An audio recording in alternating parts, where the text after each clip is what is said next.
Herkese merhaba. Bugün LG'nin D1452CF inox bulaşık makinesiyle beraberiz. Ürünümüzü isterseniz genel olarak, yüzeysel olarak bakalım. Ürünümüz gerçek inox kaplama olarak yapılmıştır. Gerçek inox gerçekten çelik anlamına geliyor. Şöyle anlatayım size. Şu anda birçok marka inox görünümlü kaplamalar yapıyorlar. Şu anda bu gördüğünüz gerçek inox. Dolayısıyla el izi gördüğünüz gibi minimum düzeyde kalıyor. Onun dışında cihazımız tıpkı bu çamaşır makineleri gibi direct drive motor içeriyor. Inverter Direct Drive, yani kayışsız, fırçasız ve kömürsüz motor. Manyetik motor anlamına geliyor. Bundan dolayı da 10 yıl garanti veriyor LG motorlarına. Çünkü kayışlı motorlar zaman içinde kayışların ısıdan, gevşemesinden dolayı ses yapabiliyor ve performansları düşüyor. İsterseniz önce biraz içini inceleyelim. Sonra çeşitli özelliklerinden bahsedeceğiz. Çünkü neden önce içini inceleyelim dedim? Çünkü içi geleneksel makinalara göre çok farklı bir içe sahip. Burada gördüğünüz sepet yine geleneksel makinalara göre çok daha kalın. Diğerlerinde neredeyse yarım karış gibi bir sepet varken neredeyse bir karış gibi bir sepete sahip. Daha derin bir üst sepet var bunda. Bu sepeti üste alabiliyorsunuz ya da aşağıya indirebiliyorsunuz. Üste aldığınız zaman aşağıda çok ciddi bir mesafe farkı kalıyor. Bu ciddi mesafe farkının aslında temeli şu. Burada gördüğünüz taban direct drive ince motor kullanmasından dolayı neredeyse 3 parmak daha aşağıda.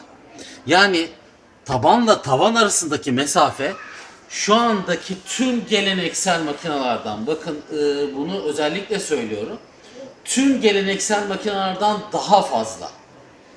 Bu da tabi size ciddi bir avantaj getirmiş oluyor. Bunun dışında geleneksel olarak iki iskeye sahip olan makineler bunda daha farklı bir sistemle çalışıyor. Bakın birinci fıskiye, ikinci fıskiye ve şuradan görebileceğimiz üçüncü fıskiye. Bu da size daha etkili bir yıkama sağlıyor. Tabii LG'nin önemli özelliklerinden biri yine tabanın çelik olması. Şu anda birçok marka şu bölgeyi neredeyse şu yarıya kadar plastik, Polinox dedikleri bir plastik malzemeden üretiyorlar. Bu da şu anlama geliyor. Zaman içinde plastiğin koku yapması, yıpranması ve korozyona uğraması kaçınılmaz anlamına geliyor. Şimdi bir de biraz programlarından bahsedeceğiz. Programlara geçmeden önce tabii ki pas geçmememiz gereken bir yer daha var. LG geleneksel makinelere göre gene buharı bitirdikten sonra emme teknolojisine sahip. Yani şundan bahsediyorum. Kapağı açtığınız zaman tamamında bittikten sonra buharı algılarken burada gördüğünüz buharı emen bir teknoloji söz konusu. Buradan alıp tahliye ettikten sonra siz açınca burada buhar söz konusu olmuyor. Dolayısıyla da daha kuru bir ortam yaratmış oluyor sizin için. Burada gördüğünüz yine klasiktir aslında buraları ama sizin için gösterelim. Bu parlatıcı bölümü, bu da yine ön yıkama için toz koyabilirsiniz ya da bu tarafa tablette koyabilirsiniz. Böyle de bir giriş bölgesi var. Gene cihazımız A++ 2 artılı bir cihaz.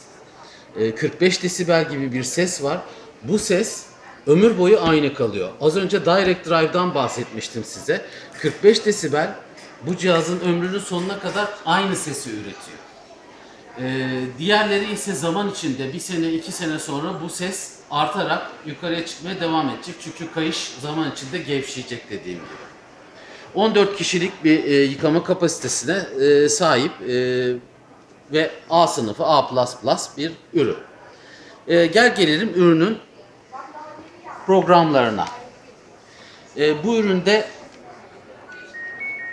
çalışma sistemimiz bu şekilde. Bakın alt ya da üst yıkama seçeneğine sahipsiniz. Bakın şurada tuz ve parlatıcı uyarısı var. Şu anda cihazımız çünkü sıfır olduğu için bu uyarıları veriyor. Ama alt üst ayrı ayrı yarım yük yıkama şansına sahipsiniz. Ayrı sepetleri yıkama şansına sahipsiniz. Ve bunu çok etkili bir şekilde yapar çünkü dediğim gibi 3 fıskiyeye sahip bir ürün. Otomatik yıkama denilen bir teknoloji var. Otomatik yıkama ise içinde dağınık bir şekilde koyduğunuz bulaşıklarınızı bittiğini son çıkıştaki sensörden temiz su algıladığı an durarak size haber veriyor. Yani artık en son temiz su çıkmaya başladığı zaman oradan bulaşık makinesinin artık temiz olduğuna inanıyor ve size haber veriyor. Evet, içinin kullanımı ise bakın önemli ayrıntı. Şu birçok makinede artık konuyor mu bilmiyorum ama çok kolay bir şekilde tuz koymanızı sağlayacak bir parça. Tabii en önemli parçalardan birisi gördüğünüz gibi bu sepet 2 parçaya ayrılabiliyor ve çeşitli yerlere yerleştirebilme olanağınız gene mevcut. İsterseniz tekrar birleştirebiliyorsunuz.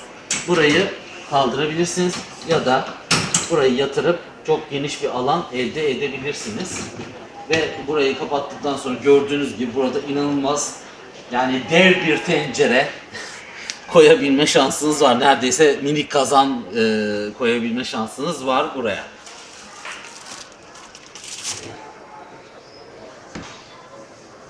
Ve programlarından gene klasik olan en uzun ve ekonomik yıkayan modu var. Eco modu. Eco moduna bastığınız zaman evet tüm makineler gibi uzun sürede yıkar ve en ekonomik şekilde yıkar. Hassas kristal gibi, yaldızlı ürünler gibi ürünlerinizi en hafif, hassas ama etkili şekilde yıkamayı sağlayan bir mod ve hızlı mod.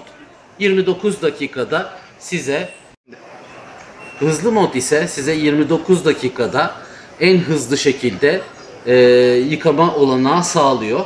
Hem hızlı hem de etkili bir yıkama sağlıyor. Yıkama bittikten sonra bir süre daha beklerseniz ciddi oranda diğer markalara göre kuru olarak alabiliyorsunuz bulaşıklarınızı. Gecikmeli başlat var. Gecikmeli başlat 19 saate kadar destekliyor sizi. O şekilde de kullanabiliyorsunuz. Ve gene burada Smart Diagnosis diye bir yazı okuyacaksınız. Smart Diagnosis cihazınız arızalandığı zaman bir sinyali servis merkezine dinlettiğiniz zaman servis size ne arızası olduğunu bilerek geliyor. Bu da uzaktan arıza tespiti olarak değerlendirilebilir. Burada ise sizin yıkama aşamasındaki modlarınızı gösteriyor. Yıkama, durulamaya geçtiği zaman, kurutma ve temizlik. Temiz artık bitti anlamına gelen bir LED ışık size bir gösterge olarak sunuluyor. Bugün temel olarak bu cihazımızdan bahsettik. Umarım teknik detaylarından memnun kalmışsınızdır. Bizi izlediğiniz için teşekkür ederiz. Lütfen abone olmayı, beğenmeyi ve paylaşmayı unutmayınız. Teşekkür